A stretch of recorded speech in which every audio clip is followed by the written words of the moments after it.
Jaden Schwartz's 4 greatest qualities as a shooter?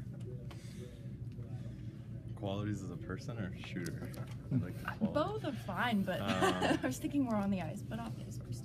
Schwartzy, I mean, he's like, I don't know, I equate him to like a little bowling ball.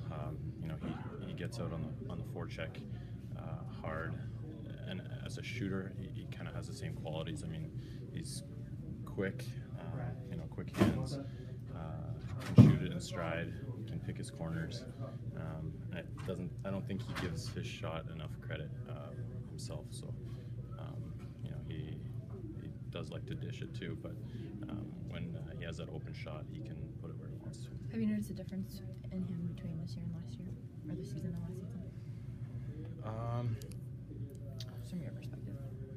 Yeah, I don't know. I think he's getting more opportunities, and he's showing that he can definitely do a lot with them. And the guys he's played with, they've always kind of had success. It's a lot to do with his hard work and determination on the forecheck and just getting pucks back. He's a guy that you want out in any situation. Brian, you probably already know who's starting. We'll find out from coaching a little bit, but just basic question, just looking to get another opportunity to get back out there.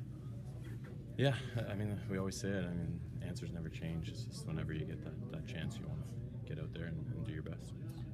Didn't talk to you obviously after the game Friday, but pretty wild from your perspective, just the up and down flow of that one. Yeah, it seemed like the ice was tilted a little bit in the second, and definitely some goals you want back, but some situations that I talked to their goalie coach afterwards, and it was kind of a goalie nightmare type of game, and I was able to refocus, and after the fifth goal shouldn't have counted, and I'd still go on that, but I tried to just gain my composure back, and I told myself play it like it's the first period, and the guys took care of the rest. It was awesome to see the comeback. The fifth goal probably shouldn't have counted, and then what about the slash, and then you got to stand up and face a penalty shot? We didn't get a chance to talk to you about that.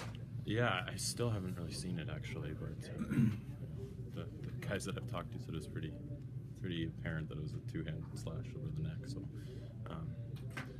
I mean, whatever. There was a lot of questionable calls, and that penalty shot was one of them. And definitely want to stop it to go into the second period up 1-0. This late in the season, is there anything specific that you look to work on, or do you kind of touch on everything?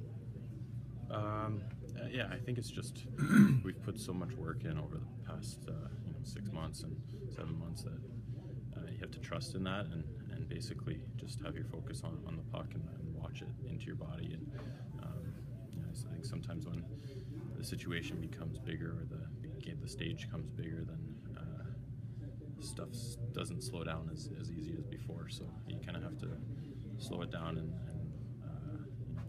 use that to kind of clear the mechanism. From what movie is that from? Baseball movie. Oh, For the Love of the Game.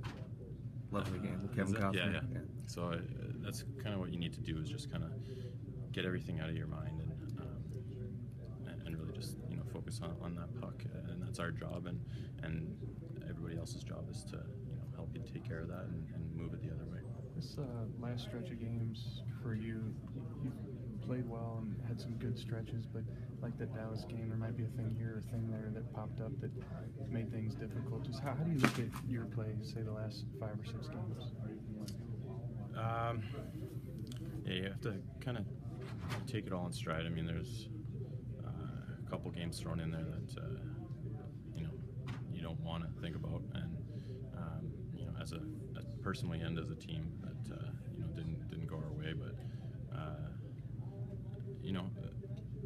you just try to have, like I said, you try to have that confidence that you put all that work in, and now is the time to just let it play and not really think about the stage. It's just let that hard work and focus just kind of roll on. You and Jake have, it's no secret you guys are been really close and are really close. I mean, you was biggest fan last night, and watching his game and the way he's playing right now? Yeah, he came up big when we definitely allowed some odd man rushes, some breakaways, and that's what we needed. And he won that game for us. We scored 2 goals, but it could have been 7-2. It's one of those games that you need your best player to be your goalie, and he was that last night. You've been one of the biggest team guys the last 4 years, like a lot of guys, but was it tough not to get that start last night, big game? Yeah, but I mean, I kind of saw it coming, so I wasn't too disappointed. But you want to be in every game. I mean, that's what you play for. And whenever you don't get the call, it's obviously tough, but you put team first and move on. Why did you see it coming? No, just feelings. Yeah. Is it easier to shut out the noise this time of year, ignore some of the pressure now that you've been through it a couple times? Does it get any easier? Or is it always sort of maybe not necessarily a challenge, but a difficult process? Yeah, you have those feelings that get amped up every time when you go into playoff atmosphere, and I think it kind of surprises you each time by how loud buildings get and how amped up it is, and that's why you have to keep everything in check and just keep your heart rate down and try to just maintain focus and do the things you've done all year. But it's a time of year you play for, so it's a lot of fun. Is there any particular way to clear the mechanism, like you said, for your yeah, part? it takes time. I mean, that's why everybody says it takes more time for goalies to develop. You need to be able to do that on command, and it's probably the hardest thing to do. So that was pretty gross.